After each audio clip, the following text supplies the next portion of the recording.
नमस्कार बच्चों आज हम पाठ 14 सबसे बड़ा मूर्ख पाठ का अभ्यास कार्य करेंगे।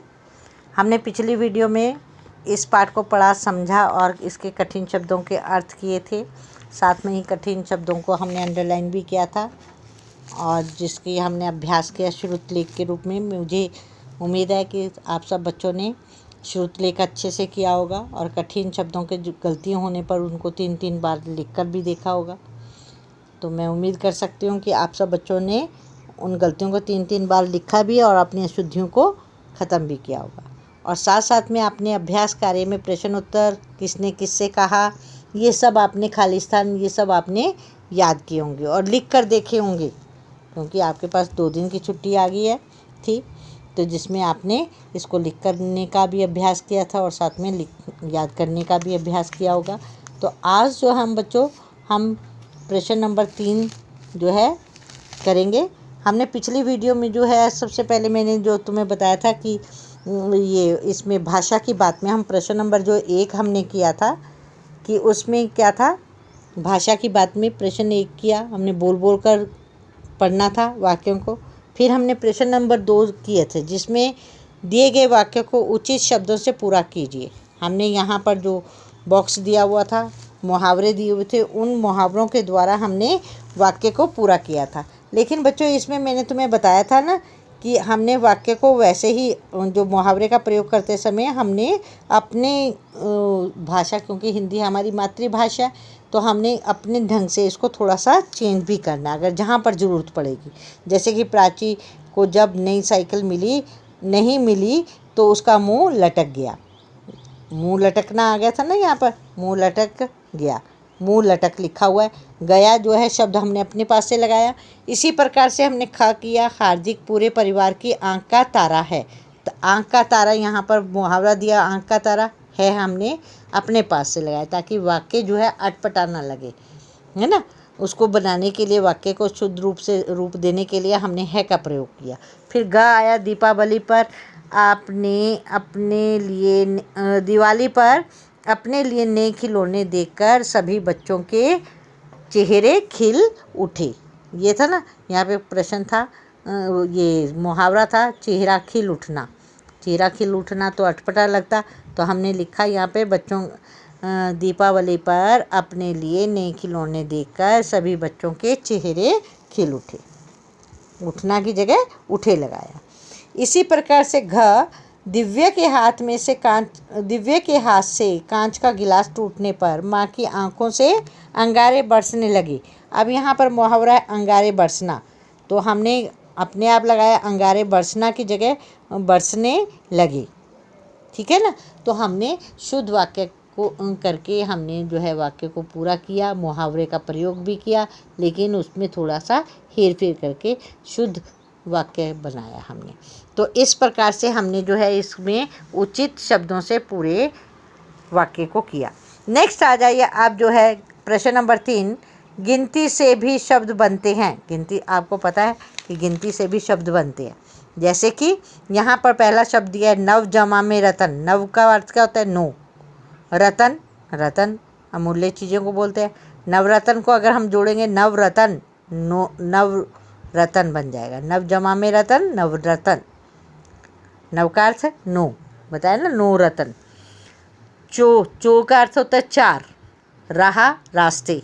चो जमा में राह, चौराहा बोलते हैं ना, जहाँ से 4 रास्ते निकलते हैं उसको बोलते हैं चौराहा, है ना। तो इस प्रकार से गिनती का भी इस्तेमाल हो रहा है यहाँ पर। नेक्स्ट ख में देखिए त्रि का अर्थ क्या होता है? 3। त्रि का अर्थ क्या है? 3। त्रि जमा में भुज, त्रिभुज, यानी कि 3 भुज का अर्थ होता है बाहें। त्रिभुज 3 भुजाएं, 3 बाहें, तो त्रिभुज बोल दिया इसको।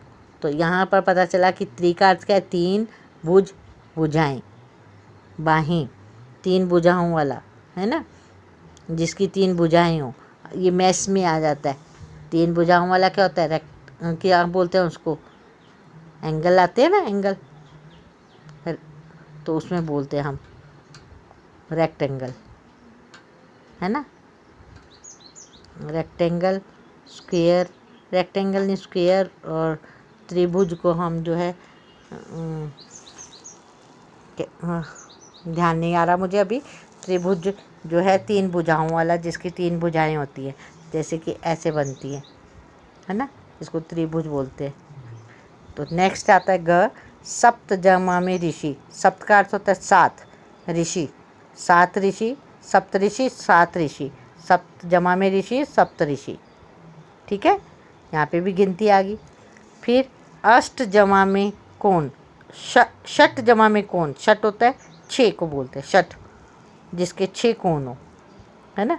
6 कोण वाले भी ऐसे होते हैं, ये फिर ऐसे 1 2 3 4 5 6, है ना, ऐसा होता है ना षटकोण। इसको क्या बोलते हैं, षटकोण। तो क्या हुआ, नव जमा में रतन, नवरतन। चो जमा में रहा, चौराहा। त्रि जमा में भुज, त्रिभुज। सप्त जमा में ऋषि, सप्तऋषि। षट जमा में कौन, षटकोण। ठीक है, षट का अर्थ क्या होता है 6, सप्त का अर्थ है 7, त्रि का अर्थ है 3, चौ का अर्थ है 4, नव का अर्थ है 9। तो ये गिनती आपने इस प्रकार से भी सीखी। तो नेक्स्ट आ जाइए नेक्स्ट पेज पर, प्रश्न नंबर 4। प्रश्न नंबर 4 में अगर प्रमाण शब्द के अक्षरों को बदल दे तो शब्द बनेगा प्रणाम, है ना। दोनों शब्दों के अर्थ में अंतर है। अब इन शब्दों के अक्षरों को आगे पीछे करके नए शब्द बनाइए। अब देखिए इसमें क्या है कि इसमें कहा है प्रमाण। प्रमाण, इस शब्द का अर्थ कुछ अलग है और प्रणाम का अर्थ अलग है। प्रमाण होता है सबूत और प्रणाम का अर्थ होता है नमस्कार करना। तो कहते हैं कि अगर इन दोनों शब्दों के हम आगे पीछे कर देते हैं, बदल देते हैं, तो दोनों के अर्थ जो है अलग अलग हो जाता है। इसी प्रकार से हमने ये शब्दों को अलग उल्टा सीधा करके देखना है। ठीक है, तो पहला है दाल। दाल को हमने ला को पहले लिख देना है और दा को बाद में।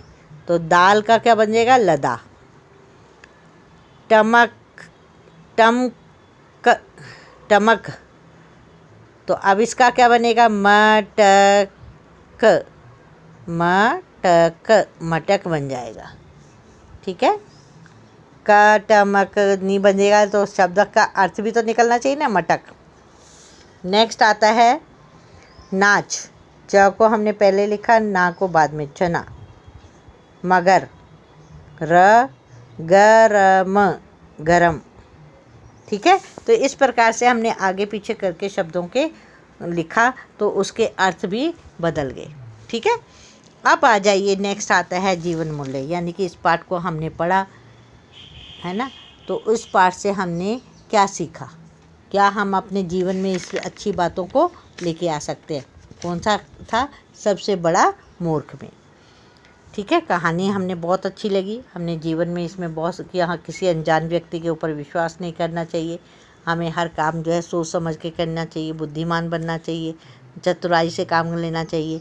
ठीक है, अब यहाँ पर आता है जीवन मूल्य। किसी भी अनजान व्यक्ति से मिलने पर हमें कई सावधानियाँ बरतनी होंगी। क्यों? क्योंकि कोई भी अगर अनजान व्यक्ति हमें मिलता है तो हमें बहुत सावधानी बरतनी चाहिए। पहले तो देखना चाहिए कि किस टाइप का बंदा है। कभी हम मिले नहीं हैं तो कोई हमें चीज़ दे रहा है तो हमें जो है उससे चीज़ लेनी नहीं चाहिए, क्योंकि क्या पता उस चीज़ में उसका क्या मकसद है। कोई भी चीज़ देकर हमें बेहोश कर दे, है ना, हमारे साथ गलत कहीं जगह पे ले जाए हमें, है ना। तो इन चीज़ों से हमें बचना चाहिए। सोचना चाहिए कि हम जो है किसी भी अनजान व्यक्ति पर विश्वास ना करें और उसकी बातों में ना आए और उससे कोई भी चीज़ भी जो है वो ना खरीदें, ले भी ना, खाएं भी ना, है ना। और उसके अगर वो चलने के लिए साथ कहे हमें तो तब भी ना चलें। ठीक है ना, ये सावधानी बरतनी चाहिए। दूसरा प्रश्न आता है, क्या आपको पता चल सकता है कि कोई आपको मूर्ख बना रहा है? कैसे? बिल्कुल, अगर मान लो कोई व्यक्ति हमें मूर्ख बना रहा है तो हमें पता चल जाएगा ना कि ये देखो जी, जैसे अब ये व्यापारी था वो मूर्ख बना रहा था। उसने कहा कि आप मुझे पैसे दो, मैं 1 महीने में आ जाऊँगा। अब क्या मूर्ख तो बनाया गया ना वो, क्योंकि किसी अनजान व्यक्ति के ऊपर हम जो है विश्वास करके बैठ जाएं और कहें कि हम जो है इसके ऊपर जो ये हमारे नहीं ऐसा नहीं करेगा, तो हम मूर्ख हैं ना, उसकी बातों में आ रहे हैं। तो हमें कभी भी दूसरों की बातों में जल्दी से विश्वास नहीं करना पड़ता। हम मूर्ख बन जाएंगे, और मूर्ख बन जाएंगे तो हमें जो है हमें पता भी नहीं चलेगा हम किस नुकसान है। उस मूर्ख बनने के बाद हमें बहुत तरह के नुकसान उठाने पड़ सकते हैं। इसलिए हमें जो है हमेशा ही समझदारी से सोच विचार कर कार्य को करना चाहिए। अब आता है नेक्स्ट आता है कुछ करने के लिए। कुछ करने के लिए एक्टिविटी है ये आपकी। आप घर में खाली बैठते हो या पढ़ के थक जाते हो तो आपने इस एक्टिविटी को करना है। अपनी कक्षा से 5-6 बच्चों का समूह बनाकर इस नाटक का मंचन अपनी बाल सभा में कीजिए। ये आपने क्लास में जब आप जाएंगे तो आपने 5-6 बच्चों ने एक अकबर बन जाएगा, एक बीरबल बन जाएगा, बाकी 9 जो अकबर के नवरत्न थे वो बन जाएंगे, मंत्री बन जाएगा, है ना, कोतवाल बन जाएंगे। तो इसका आपने मंचन करना है। मंचन पता है आपको कि नाटक को खेलना है क्लास में, ठीक है। तो ये कार्य आपने करके देखना है। तो बच्चों आज आप इसका अभ्यास करेंगे, पढ़ेंगे, इसको याद करेंगे। कल फिर मिलेंगे, तब तक के लिए नमस्कार बच्चों।